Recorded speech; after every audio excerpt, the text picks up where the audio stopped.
welcome to G's Tite Lines. I brought you to a very special place tonight. This is a loch where I first fished probably 2-3 years ago, and it's where I first caught my first ever Lewis trout. It doesn't need much introduction. I'm going to let you make your own judgment of this place. There's wild, and then there's wild, and this place, it just blows me away every time I come here. So it's last ditch saloon for me tonight. I'm getting the ferry back tomorrow and then heading back down to the southwest. So I'm going to try and keep you updated of any catches I get along the way. It's possibly going to be just in photo form because my GoPro has passed away, bless it. So time to upgrade the old girl. But anyway, welcome to a very special place, and hopefully you'll see some very special fish. Thanks for joining me, guys, and tight lines. Right, so I've been fishing not even a minute. Second cast, and the infamous G's red tag black gnat has done the business. Not a massive fish, but still a stunning wild fish. I'm just going to flip you over. Right, so here you guys, in the net. First fish of the evening. Beautiful wild Hebridian brown trout on the red tag black gnat. Spots on that, isn't it spectacular? This place never fails me, and for the size of these fish, they don't half give up a scrap. So there we go, first fish of the night. I'm going to get him unhooked and get him back. Alright guys, again, the red tag not letting me down. Look at that for a perfect hook hold. There we go, another beautiful Hebridian brown trout. Again, not a monster, but they really make an account for themselves, these fish. They just leave me breathless, really. They're absolutely stunning. There's spots on that. Just can't beat it. Nature at its finest. Right, this is quite interesting, guys. I wasn't getting much interest on the bottom fly, which was a hare's ear nymph. So I've changed it up and I put on, you may recall in one of my earlier videos, I showed you the redneck pheasant tail nymph. So I've just put that on the dropper, on my lead fly, and first cast, hooked straight into a fish. So I'm just going to turn you around and I'm going to show you said fish. Again, it's not a monster, but it's a very wild Hebridean trout that's gone for one of my experimental ties, and one of the first time, wait, it's actually the first time I've cast said fly. So here we go.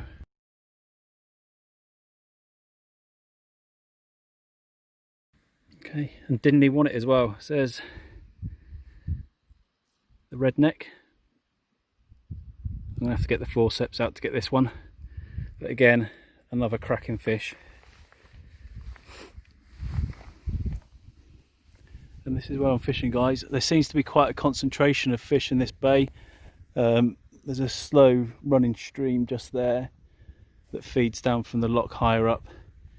But that way there is quite an expanse of water, but I'm finding there's quite a concentration of fish in here.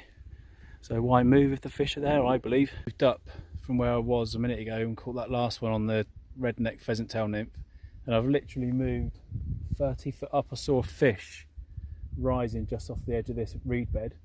First cast, redneck nailed it again, and this time, although it's not a monster, it is a slightly bigger trout and something a bit more worthy, and actually gave up a bit of a scrap and put a decent bend in the rod. So here he is. Hey guys, you can see a bit bigger than the last few we've had. Again, absolutely cosmic spots. Look at the fin there, just stunning fish. And he's got quite a bit of meat to him, this one, and if he'll let me show you in his mouth,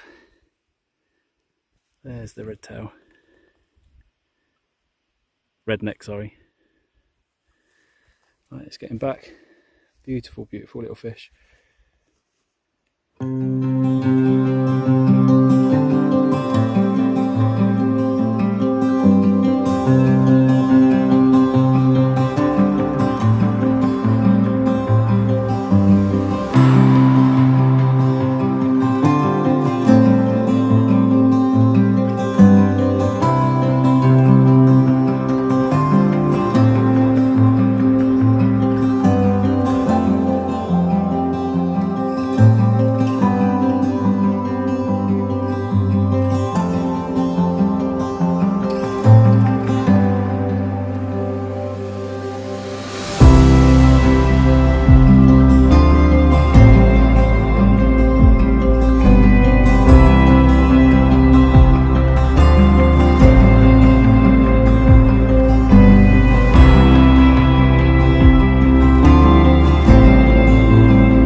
cast fish, and there was a fish jumped to my left, so I cast out and straight away there we go.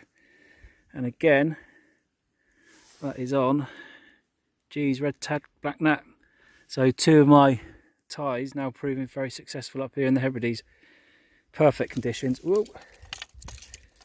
There's a very slight wind putting a slight chop on the surface, and the midges and all the little horrible bitey buggers are starting to come out now, so they're just getting on the feed. There you go, right in the scissors.